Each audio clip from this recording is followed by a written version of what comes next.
હે કાકા આ હું ખેતર વૈસો વૈસ આટા મારો ને હું છે આ બધું ટાકડી જેવું કરી નાખ્યો તમે ખેતર પણ તો જો કેવું છે મસ્ત નું ખેતર થઈ ગયું તો હું વિચાર કરું કે એની મને આમ બંગલો બને કેવી મજા આવી. અરે બંગલો નહીં કાકા આ તો ક્રિકેટ રમવા જેવું મેદાન કરી નાખ્યું તમે જોવ તો ખરી ભલામણ. આમ તો જો આ કેવી આમ જો પ્રા કેવો હોય તો જો હા હો કાકા સારું બને હો બાકી નહીં.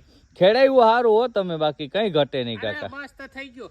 આ પેલા જો થોડો ખડો ને એમ કંટાળો સડે કે હું કરું અને આમ થઈ જાય ને રેડી હા. પછી તો એમ થાય કે ઓ મારા ખેતર ને ન પૂગે હો. હા તૈયાર નહીં એટલે તમારા ખેતર ને થોડું પુગાય હાય આમ તો જો બાકી પટ હો કઈ ઘટે આમ નહીં જો કાકા. 1 કિલોમીટર સુધીનો પટ થઈ જાય આ એવું પણ લાગે. આમ આખે આખું જોવું તો ખરી કાકા કઈ ઘટે નહીં કાકા બાકી હો તમારે એની મને.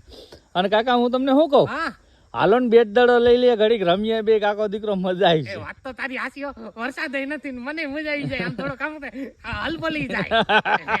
હાલો હાલો લઈએ જાવ ક્યાંકથી ગોતો ઓલો ગાભાનો બનાવી નાખીએ ગોટો ભલામણા. એવું હે? હા હાલો હાલ ઈ બનાવી નાખી. હાલો હાલો હાલો નાખી હાલો આજ તો. કાકો મજમાં આવી ગયો.